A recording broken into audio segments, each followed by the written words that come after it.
Hello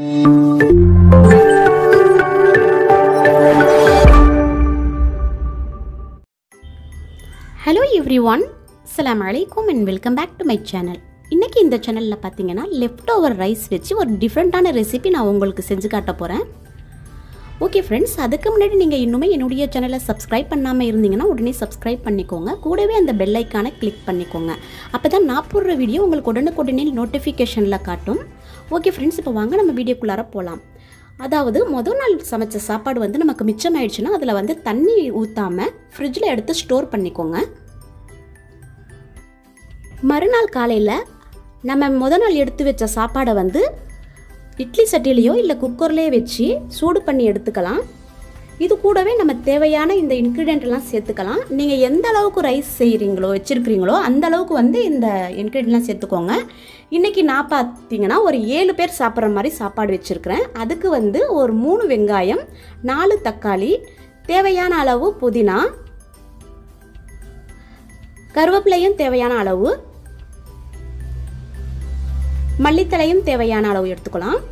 கூடவே பார்த்தீங்கன்னா ஒரு 7 போல கிரீன் சில்லி இது மாதிரி கட் பண்ணி வச்சுருக்கிறேன். ஒரு 50 நிலக்கடலை தோல் உரிச்சது. நெக்ஸ்ட்டு தாளிக்கிறதுக்காக நல்லெண்ணெய் ஒரு 5 ஸ்பூன், கூடவே ஒரு 2 ஸ்பூன் போல் கடுகு உளுத்தம் பருப்பு, கார்லிக் வந்து இது மாதிரி ஒரு 4-5 கார்லிக் வந்து க்ரஷ் பண்ணி எடுத்துக்கோங்க. ஒரு 1/2 டேபிள் ஸ்பூன் மஞ்சத்தூள், தேவையான அளவு உப்பு சேர்த்துக்கலாம். இப்போ நமக்கு தேவையான அளவு ஒரு பாத்திரம் எடுத்துக்கலாம். அதில் வந்து நம்ம ஆயில், பாத்திரம் சூடானதுக்கப்புறம் நம்ம ஆயில் சேர்த்துக்கலாம். இப்போ ஆயிலுமே வந்து நல்லா சூடாகிடணும். அதாவது ரொம்ப அதிகமாக ஆயில் காஞ்சிடக்கூடாது. லைட்டாக சூடானதுமே நம்ம எடுத்து வச்சிருக்கிற அந்த கடுகு வந்து இது கூட சேர்த்துடலாம். கடுகு வந்து நல்லா வெடிச்சு வரணும்.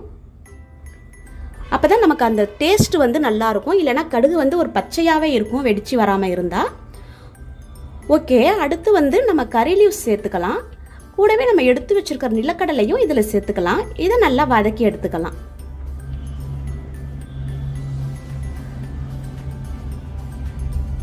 ஓகே ஃப்ரெண்ட்ஸ், இது நல்லா வதங்கிருச்சு.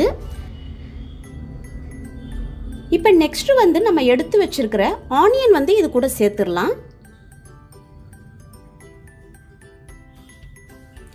ஓகே, இப்போ ஆனியனும் சேர்த்தாச்சு. இதை நல்லா நம்ம வதக்கி விட்டுக்கலாம்.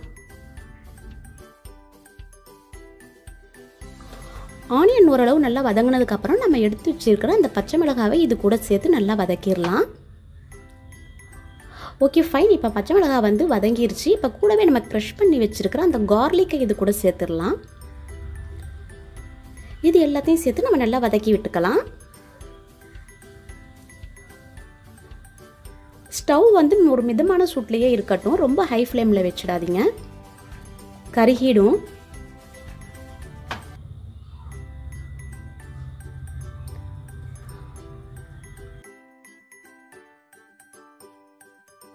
ஓகே ஃப்ரெண்ட்ஸ், இப்போ ஆனியன் வந்து நல்லா வதங்கினதுக்கப்புறம் ஃபைனலாக நம்ம கட் பண்ணி வச்சுருக்கிற டொமேட்டோஸ் வந்து இது கூட ஆட் பண்ணிக்கலாம். இந்த டொமேட்டோஸையும் வந்து நம்ம நல்லா வதக்கி விட்டுடலாம்.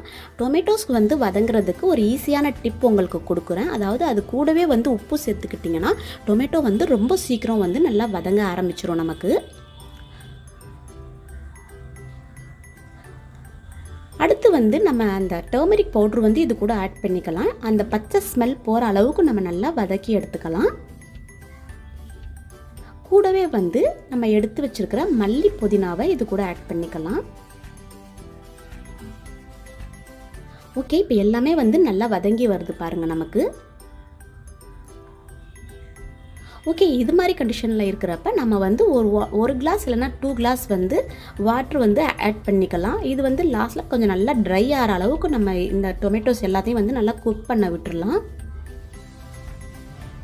ஓகே ஃபைன், இப்போ பாருங்கள். இப்போ நம்மளுடைய ரைஸை வந்து இதில் சேர்த்து நம்ம கிளற ஆரம்பிச்சிடலாம்.